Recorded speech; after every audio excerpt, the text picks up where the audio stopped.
अजूनही चांद रात आहे भाग 13.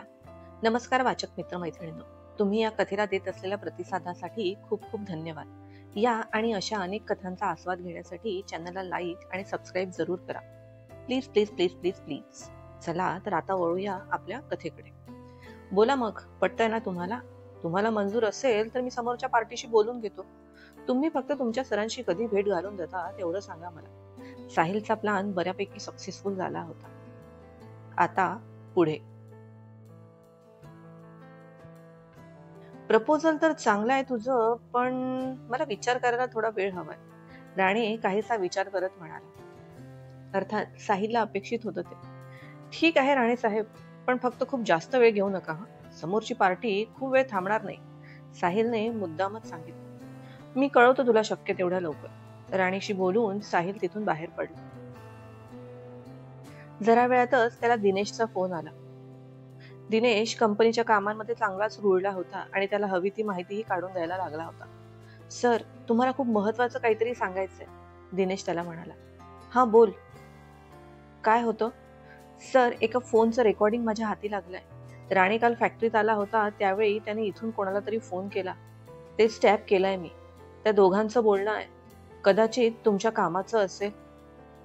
Good job Dinesh. संध्याकाळी तू आलास की बोलूयात मग. सध्या तरी व्यवस्थित सेव्ह करून ठेव ते रेकॉर्डिंग तुझ्याकडे. कुणाच्याही हाती लागणार नाही असं बघ. सर, संध्याकाळी यायला नाही जमणार मला. आईच्या काही टेस्ट करायच्या आहे, तिला रात्रभर हॉस्पिटलमध्ये ठेवावं लागेल. मी मी उद्या दुपारपर्यंत येतो, तिला एकदा ऑफिसमधून डिस्चार्ज मिळाला की, दिनेशने सांगितलं. हरकत नाही दिनेश, एवढे दिवस वाट बघितली, उद्यापर्यंत आणखी सही. काळजी घे आईची. तुझं काम झालं की सांग मला. हो सर, नक्की सांगतो. साहिलने साळवींना फोन लावला. साळवी, सगळी तयारी झाली आहे ना? कुठेच काही कुचराई नको राहायला. हो सर, पण तो भेट घालून द्यायला तयार नाही ना झालाय अजून? साळवींनी विचारलं. संध्याकाळपर्यंत त्याचा होकार नक्की येईल साळवी. पैशाची हाव त्याच्या मनात दूरवर पोहोचली आहे. ही संधी नक्कीच सोडणार नाही तो. त्याच्याही मनात खूप दिवसापासून हेच होतं. साहिल प्रचंड आत्मविश्वासाने म्हणाला. ठीक आहे, मी सगळी तयारी केली आहे. एकदा काय त्याने होकार दिला की आपण फिक्स करूयात. Okay, good. त्याचा फोन आला की कळवतो मी तुम्हाला. साहिल वसुंधराला घ्यायला तिच्या घरी गेला. तिथूनच तो तिला स्टेशनला सोडणार होता. तिला दिल्लीला निघायचं होतं आज. ती तिच्या वडिलांच्या पाया पडली. विशालला, तिच्या भावाला आवश्यक त्या सूचनाही देऊन झालेल्या. स्टेशनला जाण्यासाठी ती त्याच्यासोबत गाडीत बसली. ती अगदी शांत शांत होती. चेहऱ्यावर कसली तरी भीती आणि काळजी होती तिच्या. धरा, काय झालं? त्याने तिच्या हातावर हात ठेवत विचारलं. साहिल, माहिती नाही, पण एक वेगळीच हुरहुर वाटत आहे हो. तुम्ही काळजी घ्याल ना स्वतःची? तुम्हाला असं एकटं सोडून जायची इच्छा होत नाहीये माझी. तुम्ही प्लीज मी येईपर्यंत स्वतःची व्यवस्थित काळजी घ्या, ती अगदी काकुळतेने म्हणाली. अगं, तू विशालला एवढ्या सूचना केल्यास मी समजू शकतो, पण आता मला सुद्धा? धन्य आहेस तू, त्याने जरासं हसत म्हटलं. तुम्ही गमतीवर नका नेऊ हं. का कुणास ठाऊक, पण मन अशांत झाल्यासारखं वाटतंय मला. सगळं ठीक होईल ना? एक वेगळीच भीती वाटतेय बघा, कळत नाही कसली ते. तिचा चेहरा तिच्या मनाची अवस्था सांगत होता. त्याला वाटलं ती पहिल्यांदा घरापासून एवढी लांब जाते, तेही एवढ्या दिवसांसाठी. शिवाय त्याच्यापासूनचाही दुरावा असणार, म्हणून कदाचित घाबरली असेल. सगळं व्यवस्थित होईल धरा, तू नको काळजी करू. बस हा 1 महिना गेला की कायमसाठी सोबत असू आपण. पण त्याच्या बोलण्यानेही तिचं समाधान झालं नाही. तुमचा हात दाखवा पाहू, ती काही विचार करत पर्समधून काहीतरी काढत म्हणाली. माझं भविष्य सांगते की काय? तो परत मस्करीच्या मूडमध्ये आला. पुन्हा तेच, हात दाखवा म्हणाले ना? ती जरा चिडूनच म्हणाली. ठीक आहे बाबा. तिने पर्समधून कसलासा धागा काढला. बऱ्याचशा गाठी वगैरे मारल्या होत्या त्या धाग्याला. सोबत एक छोटंसं बंद लॉकेटही होतं. तिने तो धागा लॉकेटसह त्याच्या हातावर बांधला. अगं, काय आहे हे? असले धागे वगैरे कसले बांधतेय? आजवर त्याने असलं काहीच केलं नव्हतं. त्यामुळे ती धागा बांधत असताना त्याने विचारलं. तुम्ही करा मस्करी, पण माझा विश्वास आहे हा. आणि हा धागा अजिबात हातातून काढायचा नाही हं. एरवी त्याचं सगळं ऐकायची, पण आज त्यालाच दम देत होती. बरोबर, पहिल्यांदा एवढ्या हक्काने दम देत आहेस तू. नाही काढणार, त्याने तिच्याकडे प्रेमाने बघत म्हटलं. कदाचित येणाऱ्या वादळाची जणू चाहूल लागली होती तिला. तिचं अंतर्मन तिला हेच सांगत असावं कदाचित. ती दोघं स्टेशनवर पोहोचले. पूर्वा सिद्धा तिला सोडायला आलेली. ही ना पूर्वा, वसुंधराने तिची ओळख करून दिली. आणि हे साहिल, वसुंधराने काहीशी लाजत सांगितलं. तू नसतं सांगितलं ना तरी मी ओळखलं असतं की हेच साहिल जीजू आहेत म्हणून. तुम्हाला जीजू म्हटलं तर चालेल ना? मी पूर्वाने त्याला विचारलं. चालेल काय, धावेल मला, साहिलही हसून म्हणाला. तुम्हीही मला साधी, ओ सॉरी सॉरी, साली म्हणजे आधी घरवाली म्हटलं तरी चालेल. पूर्वा अगदी बिंदास होती. त्यावर वसुंधराने तिला चापट मारली. पूर्वा, तू नाही सुधारणार हा कधी. साहिल त्यांची गंमत बघत होता. अगं ओरडते कशाला, खरं तेच तर बोलतेय ती. तसही साली आधे घरवाली असते. ही अशीच आहे, हिचं बोलणं नका मनावर घेऊ तुम्ही. बहुतेक वसुंधरा जराशी चिडली होती त्याच्यावर. तू उगाच काही सांगते त्यांना. आता जीजू, तुमची एकुलती एक साळी आहे मी. माझं बोलणं मनावर घेतलं नाही तर तुमची काही खैर नाही हा, लक्षात ठेवा. पूर्वाची गोड धमकी. छे छे, एवढी रिस्क नाही घेऊ शकत रे बाबा मी. तू म्हणत असशील तर हिच्यापेक्षाही जास्त लक्ष मी तुझ्या बोलण्यावर देईन. तसं ही आता महिनाभर नाहीये ही. साहिलने मिश्किलपणे डोळे मिचकावत म्हटलं. वसुंधरा त्यावर फक्त हसली. कमाल आहे हा तुझी. होणारा नवरा चक्क मेहुणीसोबत फ्लर्ट करतोय, किमान चीड तरी. तिची रिएक्शन पाहून पूर्वा. तुमचं लग्नानंतरचं आयुष्य ना अगदी शांत आणि मिळमिळीत राहणार आहे जीजू, पूर्वाने साहिलला उद्देशून म्हटलं. का, असं का वाटतं तुला? साहिलने हाताची घडी घालत उत्सुकतेने विचारलं. कारण तुमच्या या होणाऱ्या बायकोला ना भांडता येत ना रुसता येत. तुम्ही काहीही बोला तरीही नंदी बैलासारखी मानच हलवणार. त्यावर साहिल हसला. लग्न झाल्यावर मान ती नाही, मी हलवणार. त्यानंतर तर सगळीकडे फक्त तिचीच सत्ता आणि तिचाच हुकूम. त्याने प्रेमाने वसुंधराकडे पाहिलं. Wow, how romantic. वसू, मी खूप खुश आहे तुझ्यासाठी, म्हणून तिने वसुंधराला मिठी मारली. आजवर वसुंधराने खाल्लेल्या खस्ता पूर्वाने जवळून पाहिल्या होत्या. आता तिच्या आयुष्यात प्रेम आलं म्हणून तिच्यासाठी खुश होती. तेवढ्या ट्रेन आली, आता तिला जावं लागणार होतं. इतका वेळ मनाला वाटणारी अनामिक भीती, हुरहुर सारं काही दाटून आलं. एरवी सगळ्या गोष्टींचं भावन ठेवणारी ती स्टेशनवर असूनही तिने त्याला घट्ट मिठी मारली. त्याला तर स्वर्ग टेकायला 2च बोटं बाकी होती. कुणीतरी आपल्यावर एवढं वेड्यासारखं प्रेम करतं, यापेक्षा दुसरा आनंद तरी काय. आय लव्ह यू, परत लवकर ये, मी वाट पाहतोय. तो तिच्या केसांवरून हात फिरवत म्हणाला. हो, आय लव्ह यू टू. काळजी घ्या, मला रोज फोन करायचा हा, तिने डोळे पुसत सांगितलं.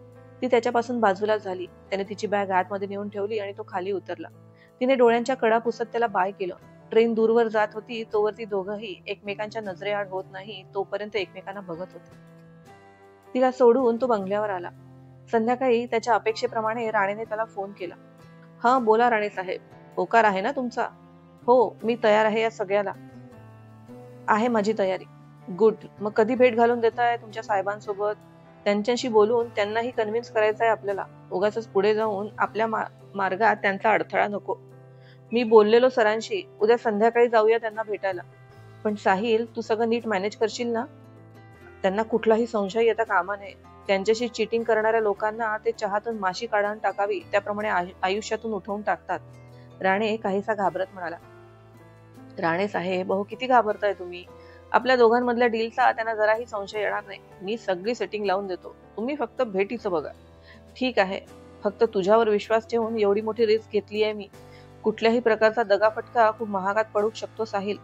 मी ऍड्रेस पाठवतो तुला, तू पोच तिकडे. तेवढं बोलून राणेने फोन कट केला. त्याने फोन समोरच्या टेबलवर ठेवला. आराम खुर्चीवर मागे टेकून डोळे मिटले. फायनली ज्यासाठी त्याने एवढी धडपड केलेली ते सार्थकी लागणार होतं.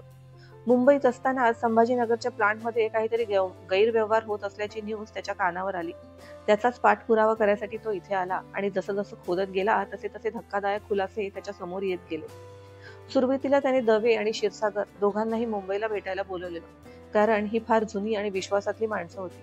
त्यांच्याशी बोलून त्याने समोरचा प्लॅनही तयार केला, पण नेमकी ती दोघं त्यानंतर गायब झालेली. मग मात्र त्याचा संशय आणखी दाट झाला आणि म्हणूनच तो इथे आला. राणे साहेब, तुमच्या केबिनचं पेस्ट कंट्रोल करायचं राहिलाय. मागच्या 2 वेळी पण तुम्ही नव्हतात. ऍडमिनवाला माणूस येऊन राणेला म्हणाला. त्याच्या केबिनमध्ये त्याच्या परवानगीशिवाय कोणाला जायची परमिशन नव्हती. बरं ठीक आहे, पण लवकर आटपा जे काही करायचं आहे ते. जास्त वेळ घेऊ नका. हो हो साहेब. पेस्ट कंट्रोलवाल्यांनी त्यांचं काम सुरू केलं तर त्यातला एकाला मोठ्या कपाटाच्या मागे काहीतरी पडल्याचं दिसलं. त्याने ते उचलून राणीच्या टेबलवर ठेवलं. राणे साहेबांना सांगा त्यांचं कसलं तरी कार्ड खाली पडलं होतं, ते ठेवलं आहे मी त्यांच्या टेबलवर. त्यातलाच एक मुलगा म्हणाला. हो हो, ठीक आहे, सांगतो. पेस्ट कंट्रोल झाल्यावर ती लोक निघून गेली. राणीने साहिलला कुठे भेटायचं आहे तो ऍड्रेस मेसेज करून कळवला. खरं तर उद्याच्या दिवसाची राणी सुद्धा इतक्या वर्षांपासून वाट पाहत होता, पण आजवर संधीच मिळाली नव्हती. दुसऱ्याच्या हाताखाली काम करत राहण्यापेक्षा स्वतःच्या हातात सगळी सत्तावी असावी असं त्याला नेहमीच वाटायचं. आता साहिलच्या रूपाने ती संधी त्याच्याकडे चालून आली होती. त्याने टेबलवरच्या फाईल सगळ्या उचलून व्यवस्थित ड्रॉअर मध्ये ठेवल्या. ड्रॉअर लॉक केलं. गाडीची चावी घेऊन तो उठणार तेवढ्यात त्याला टेबलवर उलट ठेवलेलं एक आयडी कार्ड दिसलं. त्याने ते पलटवून पाहिलं तर त्याच्या पायाखालची जमीनच सरकली. त्या आयडी कार्डवर साहिलचा फोटो होता आणि खाली नाव होतं, सागर विश्वास इनामदार. ते नाव वाचून राणीचा श्वास घशातच अडकला. चेहऱ्याला दरदरून घाम फुटला. पूर्ण जग फिरल्यासारखं वाटलं त्याला. खुर्चीचा आधार घेत तो खुर्चीवर बसला, नाहीतर खाली पडला असता. सागर विश्वास इनामदार. त्याने त्या आयडी कार्डवरचं नाव परत परत वाचलं. हातपाय लटपटायला लागले होते त्याचे. ज्याला अंधारात ठेवून तो हे काळं साम्राज्य चालवायला मदत करत होता त्याने स्वतःच त्याच्या काळ्या साम्राज्याला लंकेला आग लावली होती, तीही त्याच्याच मदतीने. स्वतःच्या तोंडाने स्वतःची गुपितं त्याने सागर समोर उघड केली होती. त्याने केलेल्या मूर्खपणावर त्याला स्वतःचा राग कमी आणि कीव जास्त येत होती.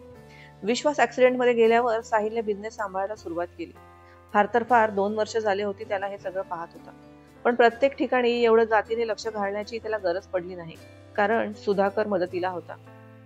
सुधाकर म्हणेल तीच पूर्व दिशा हा नियम होता बहुतेक ठिकाणी, आणि त्याला कारणही तसंच होतं. सुधाकरने एवढे वर्ष विश्वासाने साथ दिलेली. विश्वास, मोहनराव आणि राधाबाईंचा खूप भरोसा होता सुधाकरवर. सागरनेही तोच वारसा समोर चालवला. त्यामुळे सगळ्या ठिकाणी तो जातीने नाही जायचा. हेच कारण होतं की त्याचा चेहरा फारसा कोणाच्या ओळखीचा नव्हता. सोशल मीडियापासूनही तो लांब होता. याच गोष्टीचा फायदा त्याने घेतला आणि साहिल बनून इथे आला. संभाजीनगरच्या प्लांटमध्ये काहीतरी गडबड आहे याची भनक लागल्यावर त्याने सगळ्या गोष्टींचा स्वतः तपास करायचे ठरवले. त्याने सुधाकरलाही याबाबत काही सांगितलं नव्हतं. त्याच्या या सगळ्या प्लॅन विषयी फक्त एकाच व्यक्तीला माहिती होतं, आणि ते म्हणजे साळवी. साळवीचे वडील विश्वासकडे कामाला होते, पण एक दिवस हार्ट अटॅकने ते गेले. त्यानंतर साळवी म्हणजे गणेश साळवीच्या पालन पोषणाची जबाबदारी विश्वासने घेतली. तेव्हापासून गणेश साळवी इनामदारांच्या घराशी प्रामाणिक होते, एकनिष्ठ होते. जगात भरोसा ठेवण्यासारख्या लोकांची लिस्ट काढली तर एका हाताच्या बोटावर मोजता येईल अशीच काही माणसं होती सागरच्या आयुष्यात, आणि साळवी त्यातलेच एक होते. राणे मटकन खुर्चीवर खाली बसला. त्याने ग्लास मधलं पाणी घटाघटा पिऊन संपवलं. जरा सावरल्यावर त्याने फोन काढला आणि एक नंबर डायल केला. समोरच्या माणसाने जरा वैतागतच फोन उचलला. काय आहे रे, सारखा सारखा फोन काय करतो? काय काम आहे? आणि तुला किती वेळा सांगितलं या नंबरवर फोन करायचा नाही म्हणून? उद्या भेटत आहोत ना आपण, बोलू त्यावेळी. एवढी कोणती आग लागली होती की आताच फोन केला? साहेब, उद्यापर्यंतचा वेळ नाही आपल्याजवळ. खूप मोठा प्रॉब्लेम झालाय. राणेच्या आवाजात प्रचंड भीती. काय झालं? समोरच्याचा अधीर आवाज. साहेब, तो साहिल, मी सांगितलं होतं ना तुम्हाला, तो तो आणखी कोणी नसून सागर इनामदारच आहे. राणेने अडखळत उत्तर दिलं. आता मात्र समोरच्या माणसाची ही बोबडी वळाली. चेहरा पांढरा फटक पडला. साहिलच सागर आहे हे कळल्यावर जेवढा मोठा शॉक राणेला लागला होता त्यापेक्षा कितीतरी पटीने जास्त मोठा धक्का समोरच्या माणसाला लागला. साहेब, ऐकताय ना तुम्ही? अहो, तोच सागर आहे. समोरून काहीच प्रतिसाद आला नाही म्हणून राणेने पुन्हा एकदा सांगितलं. तुला कधी आणि कसं कळलं हे? तुझी नक्की खात्री आहे तो नक्की सागरच आहे म्हणून? साहेब, मी त्याचा आयडी कार्ड पाहिलं. तो सागरच आहे. माझ्या केबिन मध्ये पडला होतं. तरीच म्हणत होतो, एका साध्या सुध्या माणसाचं डोकं एवढं कसं काय चालू शकतं? राणे डोकं खाजवत म्हणाला. त्याने त्याचं डोकं चालवलं साल्या, पण तुझी अक्कल तू गहाण ठेवली होतीस का? तू आणखी काय काय सांगितलंय त्याला? स्वतःच्या पापाची कहाणी स्वतःच्या तोंडाने सांगून मोकळा झालास, आणि त्या आयडी कार्डवर तुझ्या केबिन मध्ये काय करताय? आलंच कसं त्याचं आयडी कार्ड तुझ्या केबिन मध्ये? समोरच्याने विचारलं, पण राणेने तर हा विचारच केला नव्हता. साहिल हाच सागर आहे हे कळल्यावर समोर होणाऱ्या परिणामांचा विचार करून त्या माणसाच्या मनाचा भीतीचाही थरकाप उडाला, आणि तीच भीती राग बनून सागर राणेवर बसत होती. आजचा भाग कसा वाटला ते नक्की सांगा. भेटूया लवकरच पुढच्या भागात. चॅनलला लाईक आणि सबस्क्राईब नक्की करा. धन्यवाद.